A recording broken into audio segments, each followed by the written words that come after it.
Good morning. This is Susan Mark, Outreach Librarian with the Wyoming State Library, and welcome to Workshopping Your Podcast, which is our second Podcasting 101 webinar. If you missed part one, it is up on our YouTube channel. You can find it on the Wyoming State Library YouTube channel. This video too will be available as a recording afterwards. And we also, last week, we did some on virtual programming, more the video side. Those are also available on our YouTube channel. If you have questions, this is intended to be an interactive session. You can raise your hand, and you can use the questions box, and we'll try to monitor that. And with that, see if I have anything else to go on. Let's introduce you to our presenters. Today we have Cameron Greene, and Cameron is the art show coordinator for the Cheyenne Frontier Days Old West Museum, and he's the technical producer of the Saddle Lore podcast, and that's a history podcast about Cheyenne and Cheyenne Frontier Days. And he's also an adjunct professor of history at Laramie County Community College. And then we also have Skye Cranney, and she's a history PhD student at Southern Methodist University in Texas. She's an employee of the Idaho State Historical Society and a co-host of the Behind Gray Walls podcast, which is about inmates of the old Idaho State Penitentiary. And she currently splits her time between Dallas, Texas, and Boise, Idaho. And with that, I am going to hand off to Cameron and let him get going. Cameron, you're on. Awesome. Thank you so much for that introduction, Susan. So today we're going to do we're going to do something fun. We're going to do Sorry, do you want to say it or we go? Oh yeah. Okay. So what we're going to do today, we're going to do a we're going to do a little bit of a workshop, and if I can get my mouse to work here, I will show you guys what we're going to do. Pull up the right monitor here. We just want to do sort of a question and answer, and if no one has any specific questions, then we can definitely do sort of this workshop that Cam and I created. But I think sort of first and foremost, we want to answer any questions that you guys have, either if you attended last session and didn't get an opportunity to get your question out there, or like the more that you've been thinking about it, you have questions, or as you've been developing yours, you have questions. We can definitely start there. And I think, Susan, what was the sort of protocol on that? On asking questions? Yeah. They can either use the question box, or they can raise their hands and I can unmute them. So if you have ideas for a podcast, this is where we want to hear about them, because that way you can get your questions answered. And so we just wanted to throw this first slide up. These are just sort of some questions that I at least had posed in my part of the presentation on Tuesday, just to sort of get you thinking. These are sort of some of the main questions that you want to think about as you sort of get started. So that's happy to take any questions.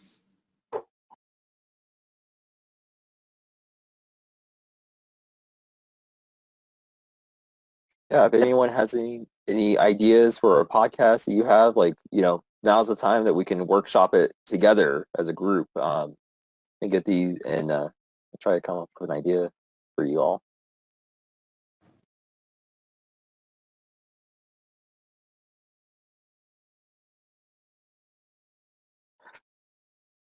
Now, Skye, I know that you and I have, we've obviously listened.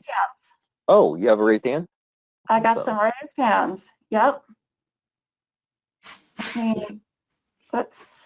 Jan Mary, why don't you unmute yourself?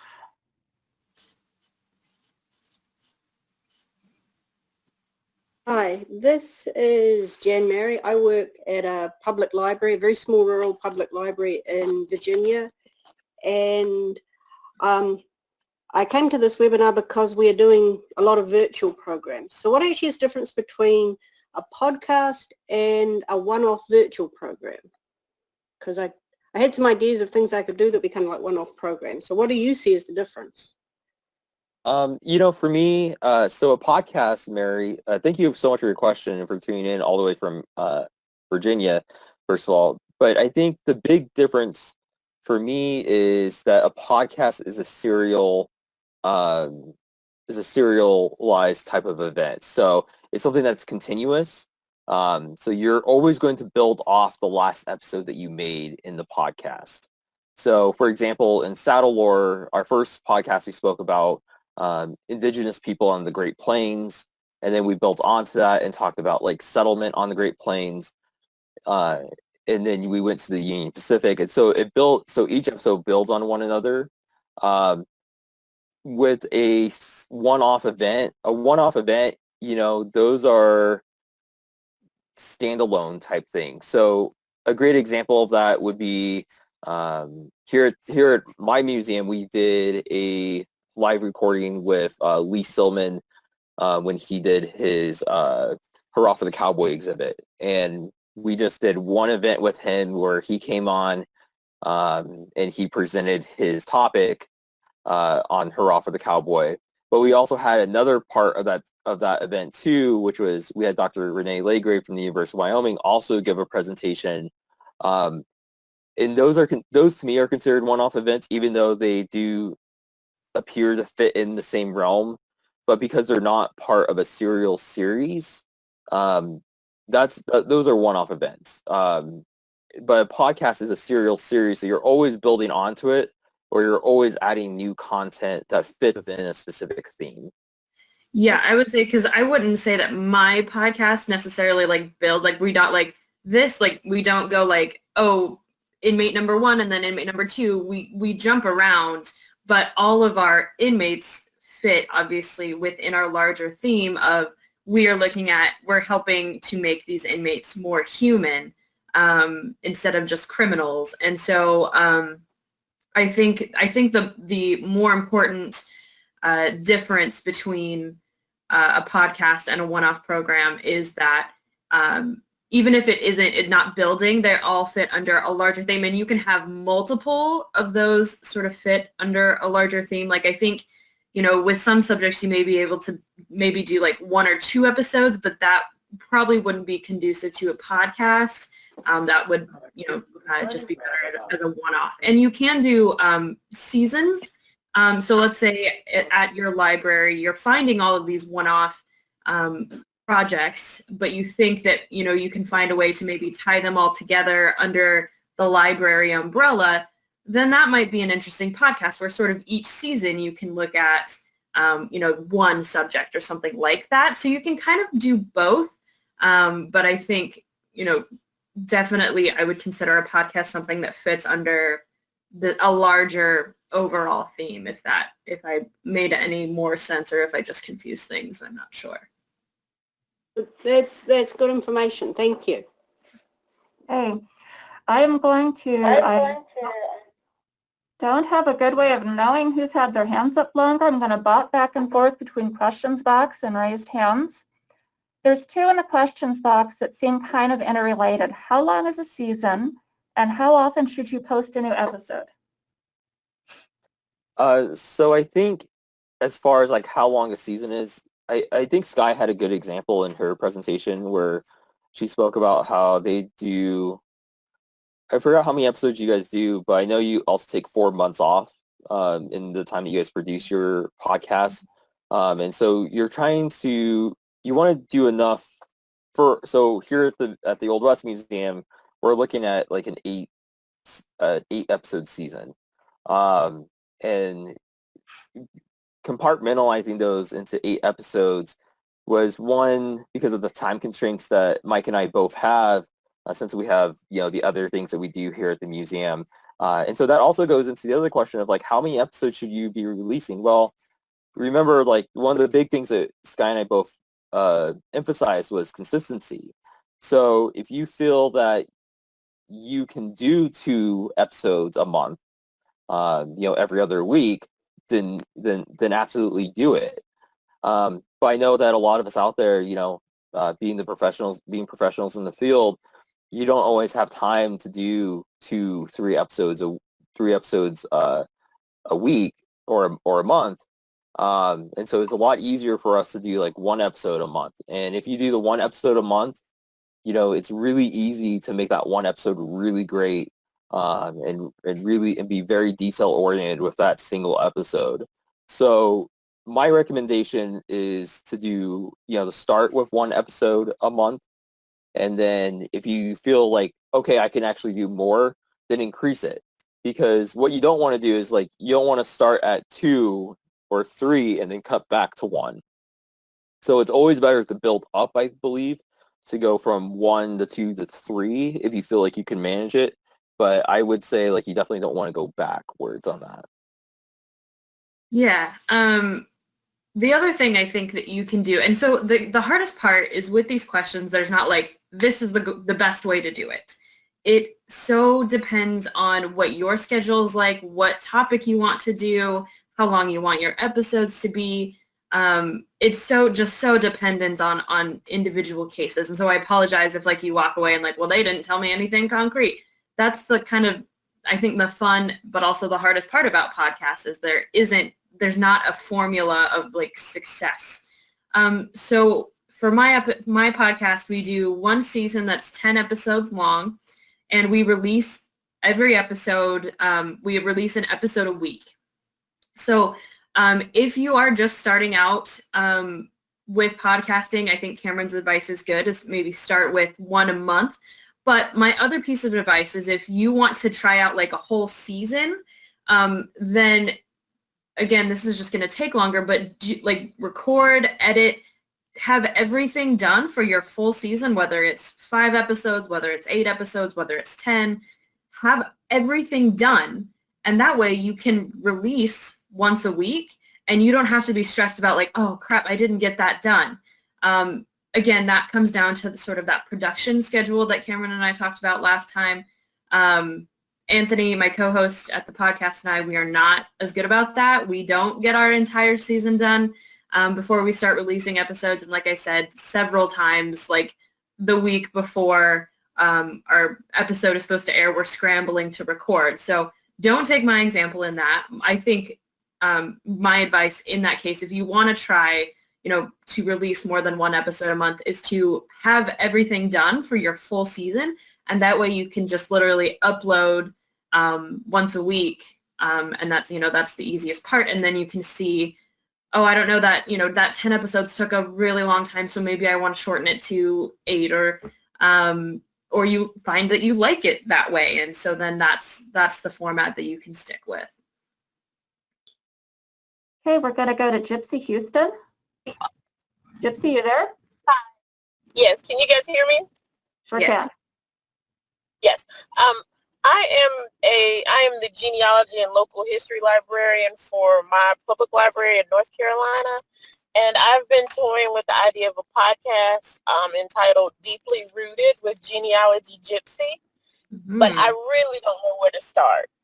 I mean, it would feature just local history and genealogy tidbits, mainly of local people. But yeah, I love the title, but I really don't know where to start from there. Yes, excellent title. Big fan of that. Yeah, that is, this is the hardest part of the podcast, and is where to start. So, and then Cameron, feel free to jump in. I guess, so you were hoping to tell the stories of individual people, I'm assuming, with genealogy?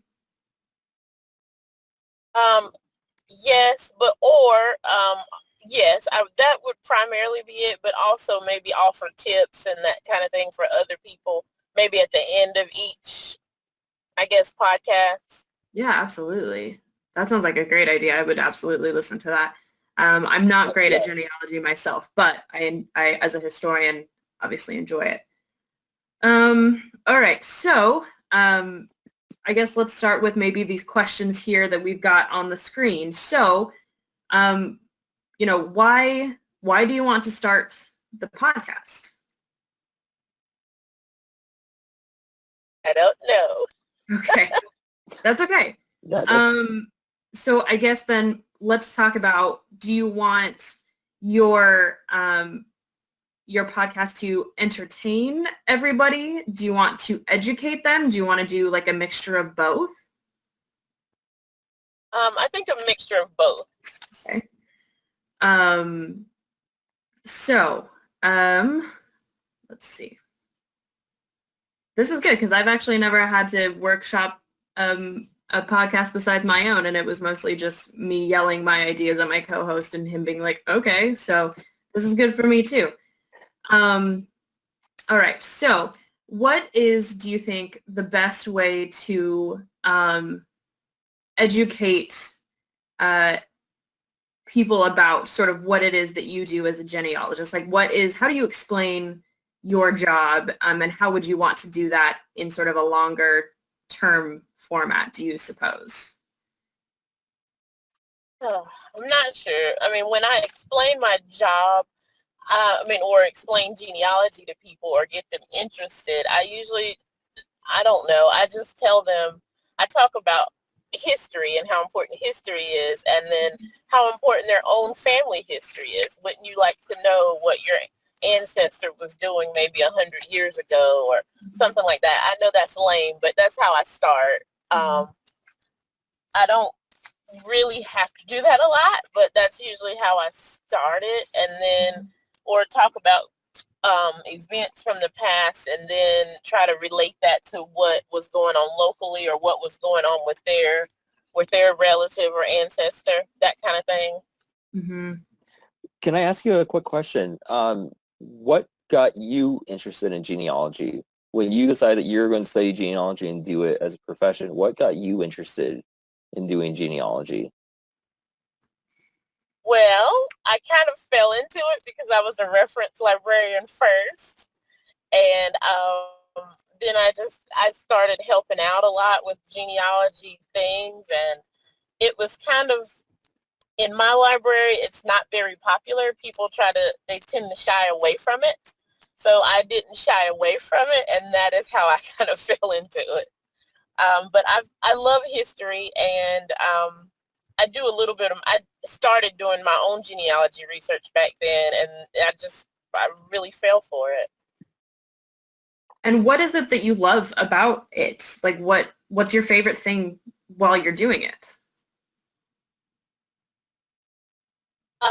The interconnectedness thing, I like to see how people relate to one another. And I'm African American, so there's always a mystery there, and trying to go back as far as I can, and it's really the mystery of it that I really love. It's like solving a puzzle. I don't like real puzzles, but but it's like solving a puzzle. I think that's, go ahead, Cam. Oh, I was gonna say, I think there's a lot to work with, and I think that the more that we've asked some of these questions, I think I have some kind of idea of how we can start this. Skye, did you have something? No, I just was going to say, I think that's the place to start, is the mystery of it. Cam, would you agree? I totally agree. I think the mystery of it, and I think also starting with your interests, right? Because if you aren't passionate about the topic, then why do the podcast? It's one of those things, like if I were doing my podcast and I wasn't super invested into the history of Cheyenne, then I probably would lose interest pretty quickly in it. But I think that you have such an interest, and I think what happened was that even though you fell into the job that you're currently in, I did the same thing with the art shows here at the museum. But I think it's like you develop that love of the topic that you're doing because you are interested in your past, and you are interested about the interconnectivity between like people and history and places. But that mystery, I think the mystery is something people can relate to. And I remember when I wrote my master's thesis, like that mystery of my heritage was a big part of what I wanted to do in my master's thesis. And I think there's a lot of people out there, and even in your community, if they're not interested in genealogy, if you can talk about those mysteries that connect people together and connect those people to historical events, I think you got something. Mm-hmm. Yeah, and this is just a brainstorm idea of what if, you know, in an episode you started with like the end story, like the end result of, you know, like, you know, you tell the story of this person. I mean, again, this is just a brainstorm, but you start with the end and then you build sort of from there. So like I'm listening to one right now. It's called The Last Archive by Jill Lepore, and she, you know, talks about those most recent one I was listening to was there was this invisible woman. And what does being an invisible woman mean? So you start with, this is what the episode is about, and then you almost build backwards from there. You build the story behind the end result. So if you know, start with a weird event that is tied to you know, a larger national one, then you say, okay, who is involved in this? And then you start to build from there, maybe. And again, that's just a really rough 30-second brainstorm, but, you know, start with the mystery of it, or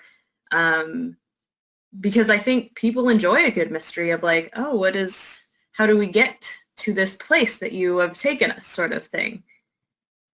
And I think families are the same way, right? Like when you talk about families and the family history, like I think, you know, the families know where they're at today, right? But if you say that you have like this family mystery, let's say that they were involved in They were in prison. That happens to us all the time at the pen. Yep. Yeah, if they're like a prisoner, like a famous prisoner, and then you can go back and talk about how they got there. All Okay, right. that's good. Thank you. Yeah, absolutely. Email us if you have any other, oh, Cam, we didn't put contact info. I didn't do that. We can add that in real quick, but yes, we'll put our contact info up, and feel free to email us, and we can definitely help you out with other brainstorming ideas. Thank you, guys. All righty. We're going to one in the question box from Jean Crawford. Library specific. What is a good way to narrow down our audience?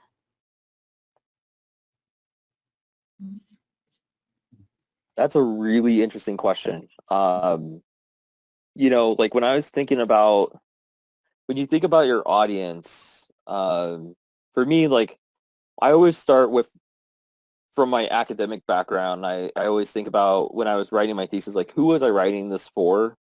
Mm-hmm. I was obviously writing it more, you know, towards like highly specialized professionals, right? But then when I go do presentations for it, like when I would do presentations for Center for Global Studies, and when I was in Washington, D.C. presenting my topic, I really like had to get rid of all jargon I was using and focus on making it relatable to the people in the room. So as far as like picking your audience goes for a podcast, you have to ask yourself, like, first of all, who is your current audience at your library? Do you serve more, you know, adults, young adults, children?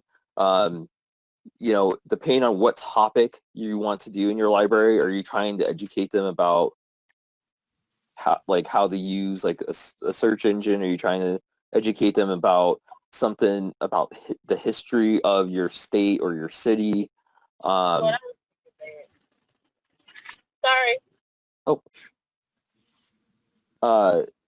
And then the other thing that you could do too is when you're thinking about those specific things, you want to say like, okay, so if I'm already reaching this specific audience, do I want to broaden my audience, or do I want to be able to just engage the audience I already have, but at a larger scale? Mm-hmm. So that's kind of, I mean, I know that's kind of a little bit beating around the bush on how to select what your audience is, but I do think that, you know, obviously I think most libraries do keep very good statistical records on who's coming to the library and who's using the library the most, or what kind of sources are they using. And so you can use a lot of those access statistics, right? A lot of those access statistics to determine, okay, who am I going to gear this podcast to, and who do I think is going to listen to it? Yeah, I mean, he pretty much said it all. I would say start with what you know, start with where you're already at. With my podcast, we had to start with the people who visit. We wanted to be broader locally and get more people's attention, in Idaho, but we can't start there. So start with what you know, and it will spread, basically, is what it comes down to. So yes, I absolutely 100% agree with Cameron. Okay, we're going to go to Lee Williams. Lee, you can unmute yourself. Hello. Hi, Lee. My question has to do with how amenable would the podcast format be to trying to restart public computer training for online participants? That's a good question. If So it's not, I mean, that's an answer too. So you're thinking about doing a podcast to help boost sort of online participation in rebuilding, you said it was a computer programming? Right, and like so many other places, all of our programming has been shut down for the foreseeable future. And I'm looking at some ways to reconnect with our audience, which was numerous before the shutdowns and before COVID started spreading. So one of my interests is finding online opportunities to reconnect with our participant audience with our public computer training. Mm-hmm. But if this wouldn't be a good format for that, even in brief segments, no is a good answer too. Yeah. It could be to an extent. I think if what you're looking for is participation in terms of, helping them sit down in front of a computer and talk them through something, a podcast is a little bit more difficult, especially I am useless at computer programming. If it's not history related, I cannot do it. And so just listening, in my case, I don't think I would be able to do it very well. So in that case, maybe a YouTube video might be a little bit more conducive to that. But if you wanted to, sort of spark their interest in cool things that you can do as a computer programmer, or, neat things that you found in your computer programming, you might be able to get a podcast out of that. You might be able to combine it with other things. It may not need to be just a podcast, if that makes sense. You know what? I guess I just wasn't clear. I'm not training computer programming per se. It's a program training basic skills, actually. Okay. Yeah, and specifically things like the Microsoft package, that kind of thing. Not programming. I got you. Okay. I'm not that good at programming myself. Okay. Not yet, anyway. So that's what I meant by programming. I'm sorry I caused confusion with my question. No. That was on my end. I think though, Lee, I would still agree with Skye. I think the YouTube video series on, basic Microsoft skills like Word, PowerPoint, Excel, etc., would be better to do on YouTube. And the only reason I say that is because I think about the times that I've worked with some of the older populations here at the museum to try to show them how to do things either on their cell phone or on the computer, basic computer skills. And it's always easier for them to have a visual aid. When I've had to explain it over the phone to people, sometimes they don't understand what exactly it is I'm trying to tell them to do. So I do believe though a YouTube platform would be better than a podcast platform for your need. Okay. So, but just so you all know, on a whole lot of other topical areas, I appreciate you all's insight because this has spurred this has spurred some other stuff that's not library related that I have an interest in to try to present. So thank you. Yeah, absolutely, Lee.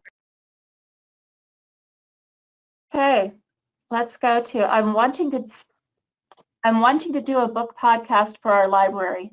What is the best low-cost option for us? You know, to do a book podcast, I think that tier 1 option that we spoke about in Tuesday's webinar would probably be the best way to go. You could use your voice recorder on your cell phone to do it, and then I would use Anchor to edit it with, and that would be your zero to low cost ability to do that.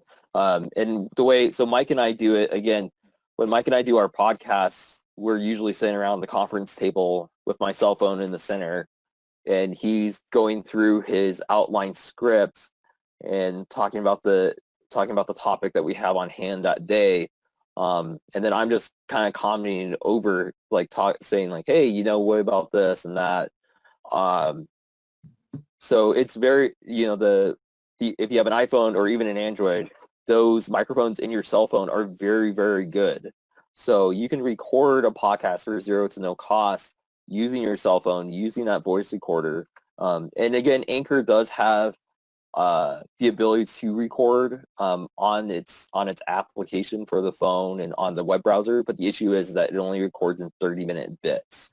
So if you're talking about a really interesting book, like Gone with the Wind, you know, Gone with the Wind is like close to 1,000 pages, and there's a lot of different like moving parts in Scarlett O'Hara's life, you know, and so it'd be really hard to fit that all into a 30-minute segment. But I think if you were, you know, if you used the voice recorder app, then you are able to record it for as long as you need to. Or I guess instead of voice recorder, I should say voice memo, because that's what it is on the iPhone now. But if you use that application, you know, you can go for as long as you need to without having to be like, okay, we got to stop after her first marriage and pause it and then wait for it to load and restart. So I would definitely recommend, you know, if you want to get started on doing it in a very basic way to see how it goes, use your cell phone with a voice recorder app, whether it's voice memos or whatever the Android device has, and then Anchor to upload and edit with. Cameron, can I just say I love so much that of all the books you brought up Gone with the Wind. Yeah. Yeah, the other option that I use, and this, so, you know, if you're going for absolute zero cost, I would definitely follow Cameron's advice.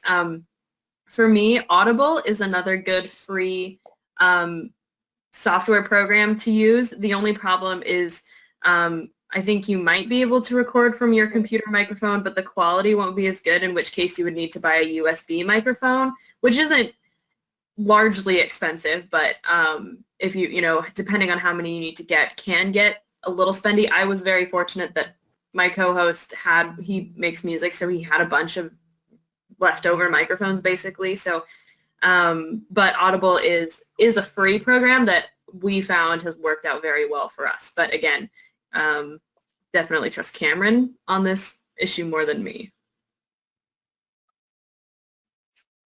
Alrighty, we are going to go to Anna, and is it Shapansky? You can unmute yourself. Yes, well done with the pronunciation. Oh, thank you. I was afraid to, so I'm glad.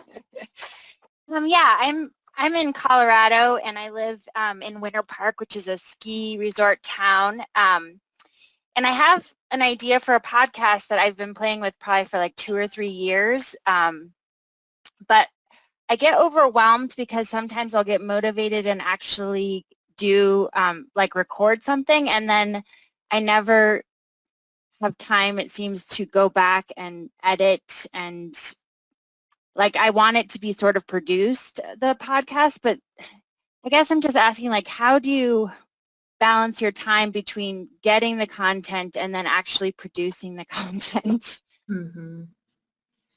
Yeah, it's I can only speak from what I've seen Anthony do, and so again, Cameron can probably speak more to this because he does the actual editing. It takes a lot of time, and for those of us who are creating the content on my end, that's what's exciting to me. So if I had to like sit down and edit, I would not be as thrilled about it. So I think, the content part is the easiest part. I think the editing, I think if it ends up taking you a lot of time, then it sort of ends up taking you a lot of time, and that's okay. You can fit that into your production schedule and know that like I need to take breaks in editing because I find it, monotonous or boring or whatever. So that's not very helpful in terms of like, how long would it take or how do you balance time? But I think that you really want to be able to give it the time that it needs so that you can create a good product. And so again, I think if you know that it just is going to take you, twice as long to edit it as it did to, find the stuff and record it, then just work that into your production schedule and just have it be part of what you do. You don't have to rush the editing. I mean, again, I know when we're excited, we like want to get it out as soon as we can, but that would just be my advice. Again, it's easy for me to say though, because I don't have to do any of the editing. Yeah, I think from my standpoint on it is, one of the things that it's like when you practice music or practice any type of thing, you get more out of it the less time you spend on it. So like if you were to spend like 15 minutes, do 15-minute intervals of editing your podcast, it's going to come out way better than if you spend 45 minutes on it. And the way that I do it, since Mike and I are together in the room and he really focuses on the content, while he's doing a lot of his recording, I'm sitting there taking notes on certain things that he does. Like if I notice that he's doing something during the recording process, like if I notice that he tapped on the table because he was just like fidgety at the time, I'll make note of that and tell myself like, okay, I need to look for a fidget in this like specific section of his script. So he always gives me an outline of the script, so that way I can go back and figure out like, okay, so there is, if we're talking about women's suffrage, but we're also talking about like Native Americans in the progressive era, I know that he's probably going to separate those topics, and that's going to be a good pausing point for me to go ahead and cut that specific audio trim that audio to those specific sections, because it makes it just a little bit more manageable when you can go through, especially on Anchor, because on Anchor you can go through and you take your main audio file and you can trim down the endpoints to make different sections of your episode. And the way I label them is I say, like, for example, episode 1, part 1, and that just tells me that's the first section in that episode, and I do episode 1, part 2, part 3, etc. And I only work on the sections at 15 minutes at a time. So that's why when we record the Tuesday, the week before the podcast comes out.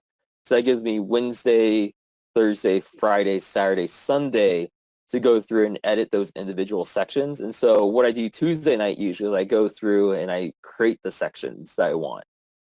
And then on Wednesday, I'll pick one of those sections and edit that section. And then I'll do the same thing on Thursday, Friday, Saturday, Sunday. But I only spend 15 minutes at a time on those. And the reason why I do that, again, is because like if I do it all at once, then you get listener fatigue by doing that. The other thing I do too on Tuesday night when I take home the podcast is I make sure I listen through the full rough draft before I even start cutting them into different sections. So as far as like building the timeline, it takes me about 2 weeks to do it, because then on Tuesday, if I spent all week in editing and I'm like, all right, I gotta have him record the section, I can be like, hey Mike, let's just re-record the section on Susan B. Anthony, because something weird happened and I can't edit it together. So let's just try to redo this.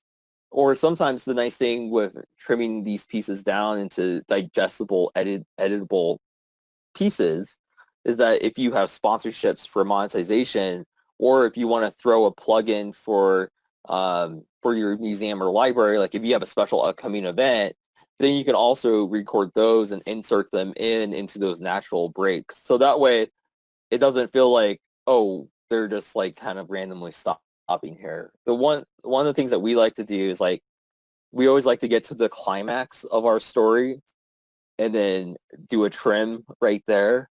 And then put an ad in there. So it's like, it's kind of like American Idol where you're like, well, we're going to find out who the winner is after this commercial break. And we kind of do the same thing because it does like kind of hold your attention for just like a little bit right there.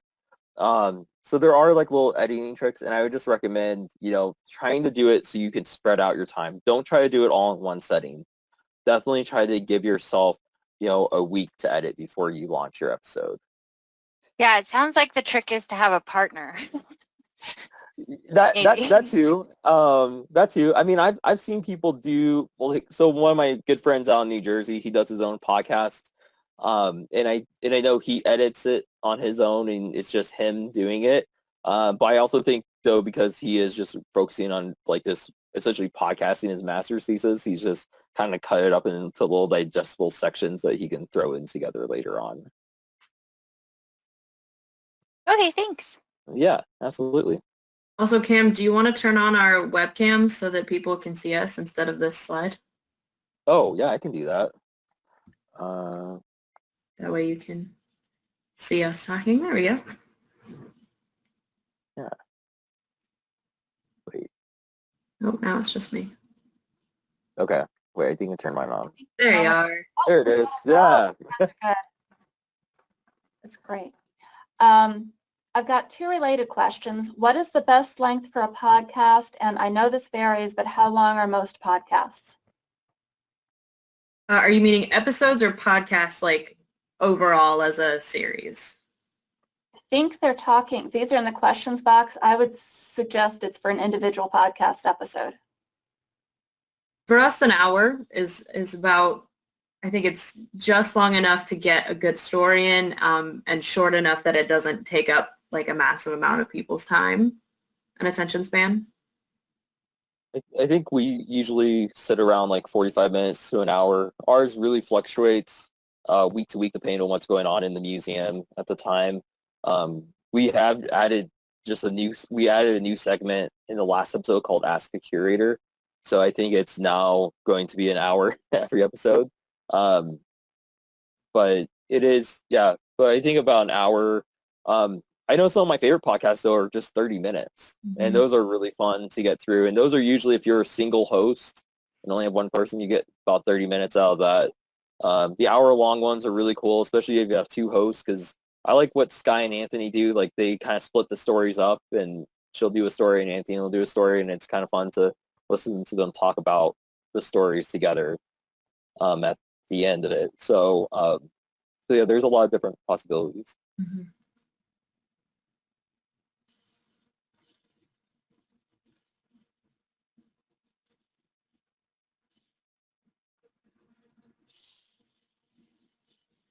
I want to call on David Titus if he's there, and you want to unmute yourself. He wrote, I'm the librarian in a synagogue library.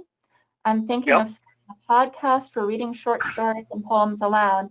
And David, did you have some specific questions for our presenters?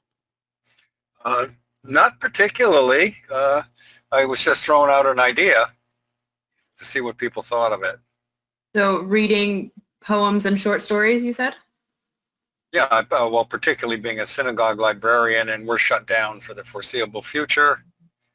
And I think it would continue even after the COVID goes away. And with short stories or poems, it wouldn't involve a big investment of time for people to listen to that particular podcast. And there's a whole lot of very good Jewish short stories. Most people are familiar with Sholem Aleichem. And so I was thinking, maybe half an hour a shot. That's a great idea. Julie Andrews actually just released a podcast called Julie's Library. And it's literally just her and her daughter reading children's stories. And I'm 27 years old and I cannot get enough of it. They're 30-minute bursts, and just hearing, again, it's part of the draw is that it's Julie Andrews, and who doesn't love to hear her. But I think especially given, sort of you have a more perhaps, I don't even want to say isolated audience, but you have an audience who would be very interested in hearing this, especially if they've got younger kids or, are wanting to help help them sort of, while school is shut down, if school is shut down where you're at, to have those short stories, I think it's an awesome idea.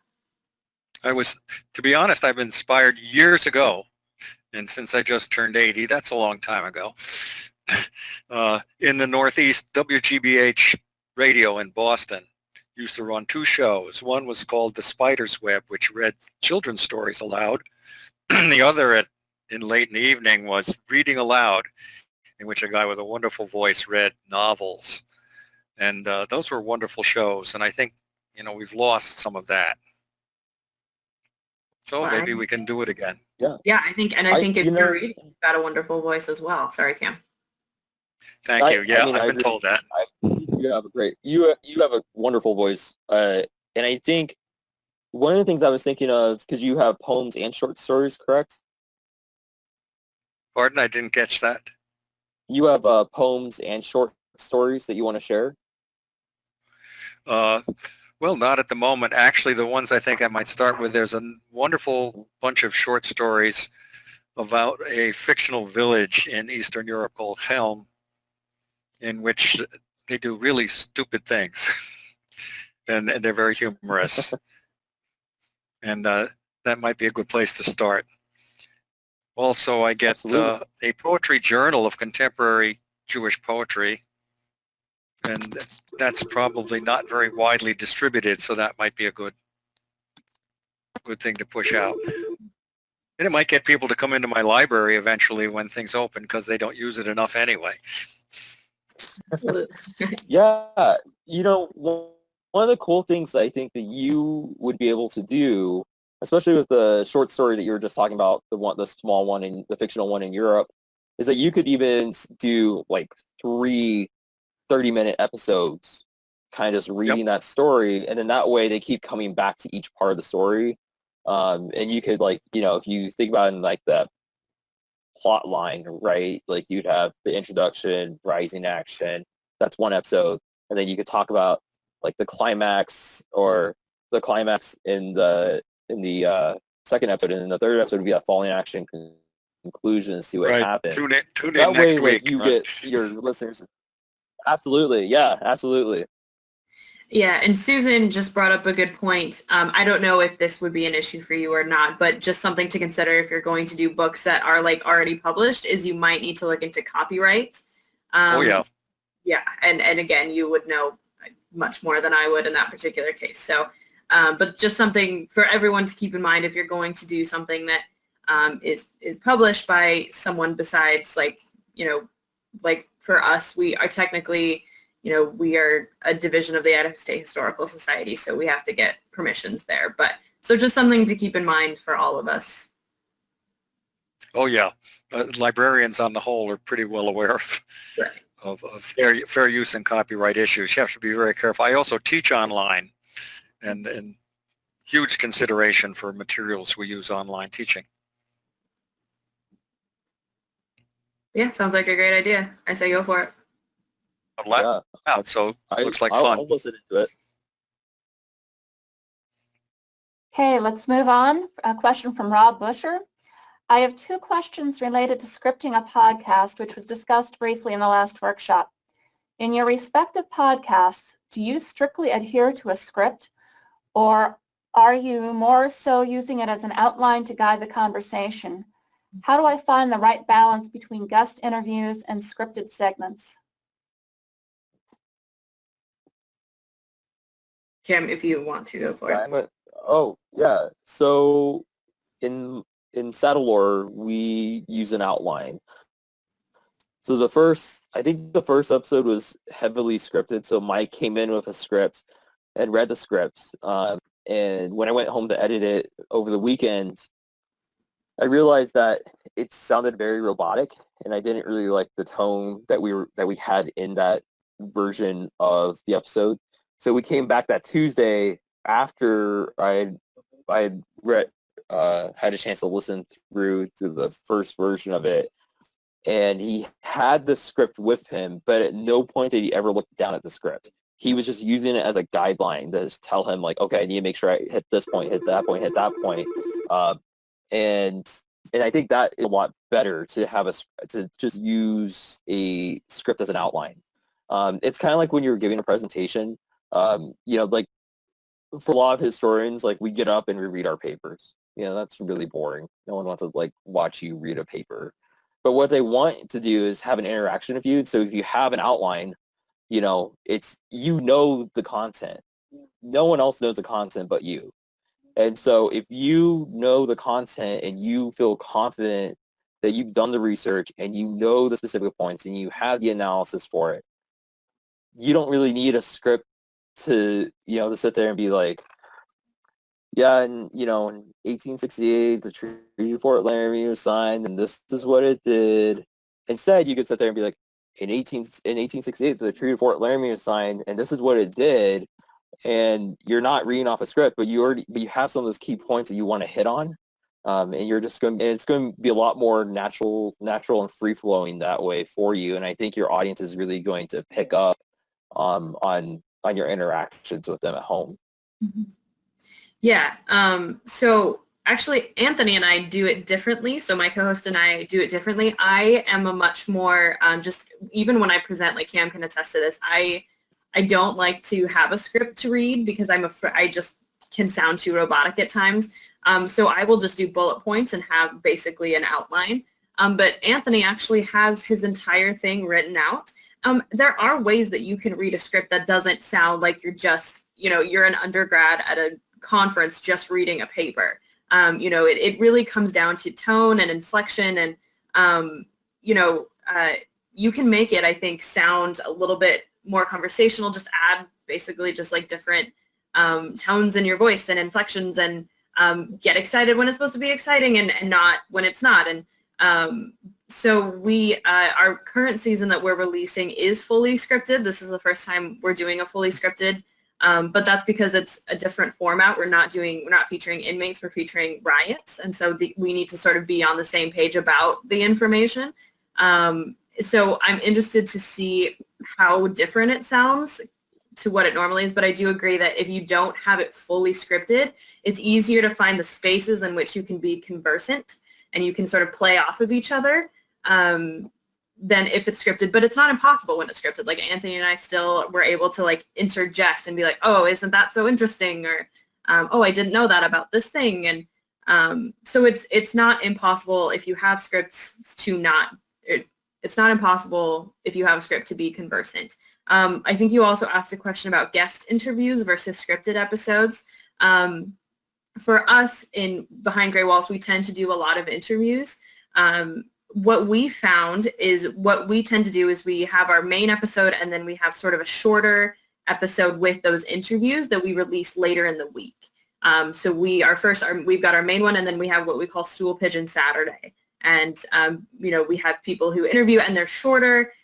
We don't tend to get as many listens on those because they are sort of, I don't want to say separate, they're often related to our main one, but it is also nice though to have guest interviews to hear people's different takes. But then there are also podcasts that are just guest interviews. So if you're asking about guest interviews versus scripted within an episode, I think it just depends on what your topic is.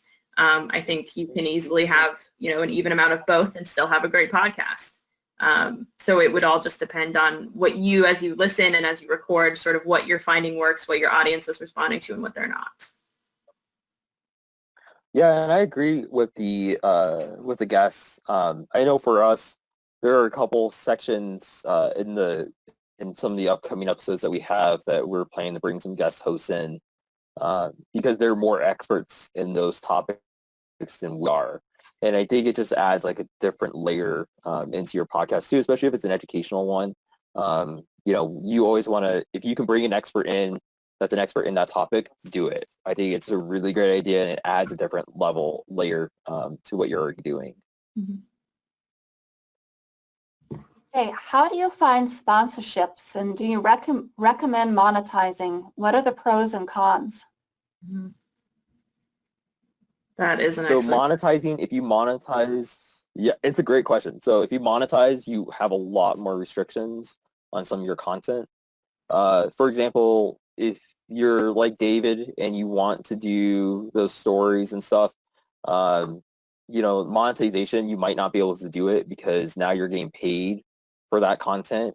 Whereas if he were to do it without monetization, then you could definitely fall into that fair use and educational use for copyright because you're not getting paid for doing that at that time. Monetization, I know here we're working on doing monetization in our next episode. It was a little bit of a challenge to start doing it because we had some hoops we had to jump through. Like we had to go to our board and get permission from our board to do monetization. We had to go to our executive director and get permission from her. But we also had to look through our sponsorship packet and find ways that we could allow local sponsors, even in Cheyenne, to eventually be able to sponsor a podcast episode. And what would that look like? I know on Anchor, it's really cool the way that they do their sponsorships because they do have sponsorship offers that you can go through and select from. You don't have to, if for some reason, like, if you have Dollar Shave Club, for example, and you don't want, and you're like, well, I've never used their products, I don't feel comfortable advertising them, then you don't have to do it. You just go to the next one and find one that fits best for you. I know that the Anchor one the first one you get is usually the Anchor sponsorship when you first activate the monetization. And it's like $15 every time that someone plays your episode you get for that. And then you just set up like a little, almost like PayPal account that Anchor can pay you out from and stuff. But yeah, I would definitely, the big thing is, like, you want to check with your executive director, and and if you have a board that you report to, you want to check in with your board too before you make a move with that. And if you have a development officer, like, they can also answer a lot of those questions too, because they're going to know a lot of the tax rules that you have to go through. If there are for some reason some issues with the tax stuff and game monetization. So yeah, that's what I have on. Yeah, we actually have not gotten any sponsors yet. Again, we sort of, because we're a division of a state organization, it's a lot harder like Cameron said, there's a lot more hoops to jump through. And then we finally had a packet all together, and then COVID hit. And so I think our marketing director, I don't know if he didn't send them out or if just people aren't biting because it's a tougher financial situation, because we were trying to go for a lot more local, just because we are such a local podcast. One of the pros definitely is that you get to up the tier basically without, just by advertising. So Anthony and I, we pay for our SoundCloud subscription, which is $140 a year. So we basically have to pay $70 out of pocket to host the podcast. So that is definitely, like, if we could get sponsorships so that I didn't have to pay $70 of money that I don't have as a grad student, that would be great. But I think there are cons, like Cameron said, in terms of having hoops to jump through, and you may not get permission for it or whatever. So yeah, I mean, I think there's both sides. So. See, I think we addressed copyright. Can you please review how, once you've recorded the audio, how do you distribute it, and does it cost to be on Apple, Google, Spotify, or YouTube? Yeah, so I'll kind of start like backwards on this answer. So to be on like Apple, Google, Spotify, YouTube, it's free. You just go on, if you just put into your Google search engine like Apple Podcasts, Apple for podcasters, or Spotify for podcasters, it'll bring up a link, and it's like really simple to set up the accounts for it. They're all free accounts, and then you just pretty much attach your RSS feed to those. So that's how so those are your distribution platforms, right? The Apple, the YouTube, Spotify, Google, and then things like Anchor or SoundCloud, they vary in pricing. So for Anchor, it's free. So Anchor is a completely free service to use. As Skye said, it's like $6 a month and $140 per year for SoundCloud. And so those are going to be like the costs. it's the cost to host the podcast that can sometimes get expensive. So you just have to decide like what's going to be best for you. Do you want to use SoundCloud? Do you want to use Buzzsprout? Or do you want to use Anchor?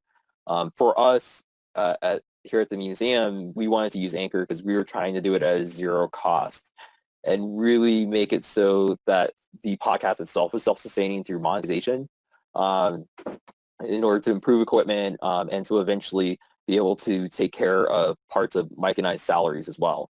So that was kind of the idea behind doing the monetization for us. What was the other part of the question, Susan? I think you got them both. It was sort of go over the process of. Yeah, basically how do you distribute it, and does it cost money to do so? Yeah, and so again, to distribute it, it's pretty simple. Once you get signed, like on Spotify podcasters, once you get Spotify for podcasters, once you get an account signed up with them, you just do there's a little guide on the website that will just walk you through the process. It's a 3-step process. It'll say confirm your email address, and you'll say like link your RSS feed to it, and then you just go into like your Anchor account. And the RSS feed, if you click on distribution, it'll have the RSS feed and the other URL link that you'll need to attach into Spotify. And then you attach it, and then it takes about 10 minutes for it to process. And then once it's processed, it's distributed on Spotify. I don't have anything to add. It's not my side of the thing, so. And I think that is all of our questions. Thank you for those who hung in there with us. We ran just a little bit long. Oh, Kim, on the screen, will you pull our podcast up? I put the slide after with our contact info. Great, we will do that. The slides, the video will be posted a little bit later as soon as we can get those. So if you are in a Wyoming museum and you want some support to get your podcast started, please contact me. There may be an opportunity for you. I'd encourage you, watch our training calendar. We have a monthly training calendar, a lot of good opportunities. And thank you. Have a great day.